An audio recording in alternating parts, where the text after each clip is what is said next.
Ce que personne ne vous dit sur les vrais chiffres de Twitch. Bonjour à tous, ici Tazio pour Culture Internet. Aujourd'hui, je vous raconte pourquoi Twitch est rempli de robots alors que tout le monde le sait. Il y a quelques jours, je suis tombé sur un tweet d'Anis Ayari, plus connu sur Internet sous le pseudonyme de Defend Intelligence. Il racontait s'être amusé à avoir identifié les robots présents sur les live Twitch de certains streamers. Et son constat est simple, il y en a partout, même chez les plus gros. Il expliquait que certains comptes utilisent des méthodes subtiles, une augmentation progressive du nombre de spectateurs au fur et à mesure du live pour faire croire à une croissance naturelle. Et chose marrante, parfois, quand les bots ne se connectent plus ou que leur connexion internet bug, parce que ça arrive, eh bien on peut carrément voir leurs chiffres s'effondrer en direct. Tout ceci est motivé par ce qu'on appelle la pression du chiffre, celle de devoir constamment afficher des scores impressionnants pour rester à la page, et ça, ce n'est pas sans conséquence. Car sur Twitch, l'algorithme de recommandation est très influencé par le nombre de spectateurs d'un live. Alors, plus vous en avez, plus vous êtes visible, ce qui attire naturellement encore plus de monde. C'est un cercle, vicieux ou non, ça c'est votre avis. Et ce que dit Anis Ayari, c'est que Twitch ferme volontairement les yeux là-dessus, parce que reconnaître publiquement la présence massive de bots, ce serait admettre que la plateforme repose en partie sur du fake, et risquer de faire fuir les marques qui sont prêtes à payer pour passer leur publicité devant les lives.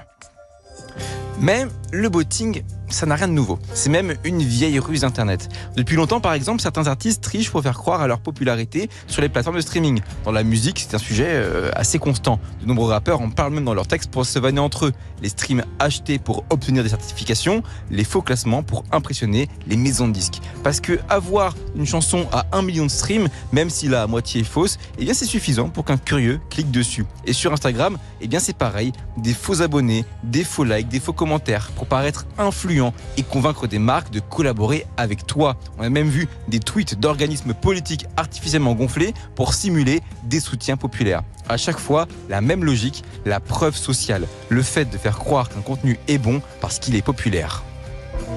Et justement, c'est bien là le cœur du problème. Plus un contenu affiche de vues, plus il nous attire. C'est presque un réflexe. Si une vidéo a 1 million de vues, on se dit qu'elle vaut le coup. Si un live a 3000 viewers, on se dit qu'il doit se passer quelque chose. Et à l'inverse, si une vidéo a 20 vues, on n'y prête pas attention, même si elle est incroyable dans le fond. C'est une spirale sans fin. Le nombre appelle le nombre. Ça porte d'ailleurs un nom en sciences cognitives, le biais de conformité. C'est la tendance psychologique à considérer qu'une opinion, un contenu ou un produit populaire est nécessairement de meilleure qualité ou plus crédible simplement parce qu'il est adopté par un grand nombre de personnes. On se conforme alors à l'avis du grand nombre, d'où le nom de ce biais. Et c'est pour ça que certains streamers trichent, parce que c'est parfois le seul moyen d'attirer l'œil. Et Twitch ne les aide pas vraiment. La plateforme souffre encore d'un gros défaut de mise en avant des petits créateurs. Elle a bien essayé de corriger ça avec l'ajout d'un feed à la TikTok sur mobile, mais ça reste quand même très limité. Perso, j'ai jamais vu un stream particulièrement intéressant via ce feed. En tout cas, en découvrir un nouveau. Et surtout, je comprends pas pourquoi Twitch ne mise pas davantage sur les clips. Il suffirait de proposer un filtre de clips en recommandation, chose qui existe, mais uniquement avec des extraits de créateurs qui sont actuellement en live. Ça serait en fait une porte d'entrée naturelle, bien plus engageante qu'un simple miniature d'un live qui dure 4 heures. Twitch pourrait éviter le botting en mettant en avant les bons extraits au bon moment, mais rien ne bouge. Alors, peut-être faut-il carrément supprimer l'affichage du nombre de vues. Eh bien, c'est une piste. D'ailleurs, YouTube y a pensé. Fin 2024, la plateforme a réfléchi à une option pour ne plus afficher les vues des vidéos recommandées, oui, pour encourager les utilisateurs à cliquer sans être biaisés par la popularité. L'idée n'a pas encore vu le jour, mais elle montre que le sujet est bel et bien sur la table. Alors, est-ce que ça réglerait tout ?